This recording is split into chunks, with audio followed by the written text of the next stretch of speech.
Assalamualaikum warahmatullahi wabarakatuh.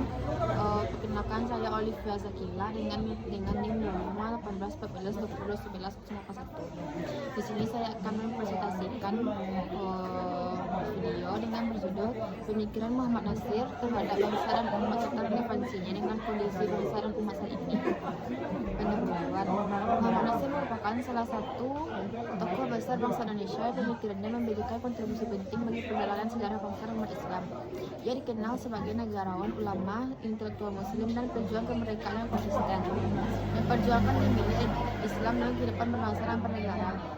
Pemikiran-pemikirannya tidak hanya relevan pada masa awal kemerdekaan, tetapi juga masih memiliki makna yang mendalam dalam menjawab berbagai tantangan bangsa dan umat di era modern saat ini.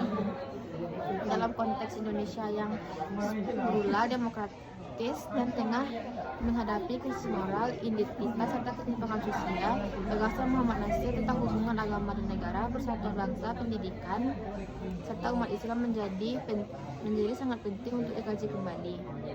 Oleh karena itu, pembahasan ini bertujuan untuk menguraikan pemikiran Muhammad Natsir terhadap bangsa dan umat serta menganalisis relevansinya dengan kondisi bangsa dan umat Islam pada masa kini. Biografi singkat tentang Muhammad Natsir. Muhammad Natsir lahir di Lancang, Sumatera Barat pada 17 Juli 1908.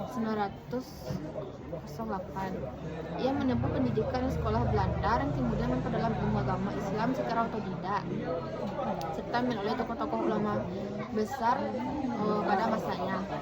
Natsir dikenal sebagai sosok yang memiliki pemikiran moderat, rasional, dan sangat menjunjung tinggi nilai-nilai keislaman. Dalam perjalanan politiknya, Muhammad Natsir pernah menjabat sebagai Perdana Menteri Indonesia pada tahun 1950 sampai 1951. Ia juga dikenal sebagai tokoh utama Partai Masyumi dan aktif dalam dakwah internasional melalui Dewan Dakwah Islamiyah Indonesia. Sepanjang hidupnya, Natsir berjuang melalui pena, mimbar, dan kebijakan politik untuk menegakkan nilai Islam yang rahmatan lil alamin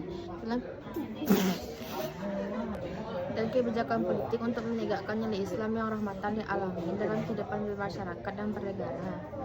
Pemikiran Muhammad Natsir tentang bangsa dan negara. Yang pertama, hubungan Islam dan negara. Salah satu pemikiran utama Muhammad Natsir adalah pandangan bahwa Islam dan negara tidak dapat dipisahkan secara total. Menurut Natsir, Islam bukan hanya agama ritual, tetapi juga sistem nilai yang mengatur seluruh aspek kehidupan, termasuk politik dan pemerintahan. Namun, ia menolak konsep negara teokrasi yang kaku.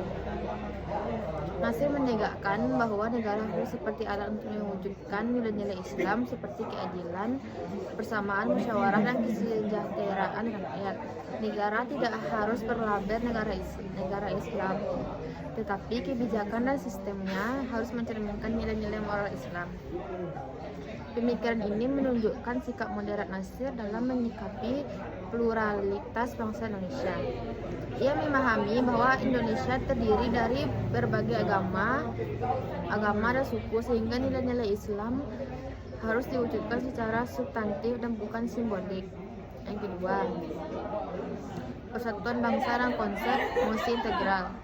Kontribusi besar Muhammad Natsir terhadap bangsa Indonesia adalah gagasannya tentang mosi integral Natsir pada tahun 1950. Mosi ini berhasil mengembalikan Indonesia dari bentuk negara federal menjadi negara kesatuan Republik Indonesia. Bagi Natsir, persatuan bangsa merupakan syarat utama untuk mencapai kemerdekaan sejati dan kesejahteraan rakyat. Ia menolak segala bentuk penjajahan baik secara fisik maupun pemikiran. Natsir menekankan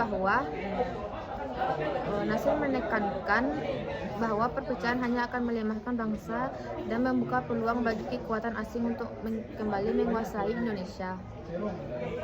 Pemikiran ini menunjukkan bahwa nasionalisme Natsir bukan nasionalisme sempit, tetapi nasionalisme yang berpijak pada nilai keadilan dan persaudaraan. Yang ketiga, demokrasi dan musyawarah. Muhammad Natsir juga memiliki pandangan yang khas tentang demokrasi. Ia menerima demokrasi sebagai sistem pemerintahan. Namun demokrasi tersebut harus berlandaskan moral dan nilai agama. Menurutnya, demokrasi tanpa nilai akan melahirkan kekacauan, tirani mayoritas, dan kerusakan moral. Konsep musyawarah dalam Islam dipandang Nasir sebagai bentuk demokrasi yang paling ideal. Musyawarah bukan hanya soal suara terbanyak, tetapi juga mempertimbangkan kebenaran, keadilan, dan tanggung jawab sosial. Pemikiran Muhammad Nasir tentang umat Islam. Yang pertama, peran umat Islam sebagai agen perubahan. Muhammad Nasir memandang umat Islam sebagai selanjutnya. Pemikiran Muhammad Nasir tentang umat Islam. Yang pertama, peran umat Islam sebagai agen perubahan. Muhammad Nasir memandang umat Islam sebagai kekuatan moral dan sosial yang memiliki tanggung jawab besar dalam membangun peradaban. Umat Islam tidak boleh pasif, apatis, atau hanya sibuk dengan urusan ritual semata. Islam harus hadir sebagai solusi atas persoalan sosial, ekonomi, dan politik. Menurut Nasir, umat Islam harus memiliki kesadaran intelektual, spiritual, dan sosial agar mampu menjadi agen perubahan yang positif bagi bangsa. Yang kedua, pendidikan sebagai pilar kebangkitan umat. Nasir sangat menekankan pentingnya pendidikan. Ia percaya bahwa kemunduran umat Islam disebabkan oleh lemahnya kualitas pendidikan. Oleh karena itu, pendidikan harus mampu mengintegrasikan ilmu agama dan ilmu umum. Ia menolak dikotomi antara pendidikan agama dan pendidikan sekuler. Bagi Nasir, ilmu pengetahuan harus diarahkan untuk membentuk manusia yang beriman, berilmu, dan berakhlak. Yang ketiga, dakwah yang inklusif dan beradab.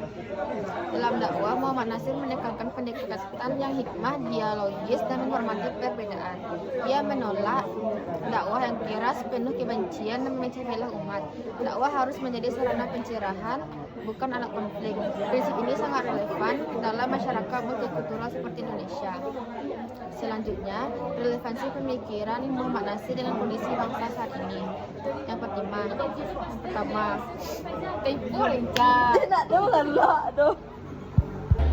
Muhammad Nasir melihat bahwa bangsa Indonesia tidak hanya membutuhkan kemerdekaan secara fisik, tetapi juga kemerdekaan dalam berpikir dan berakhlak. Menurut beliau, kemerdekaan tanpa diri akan melahirkan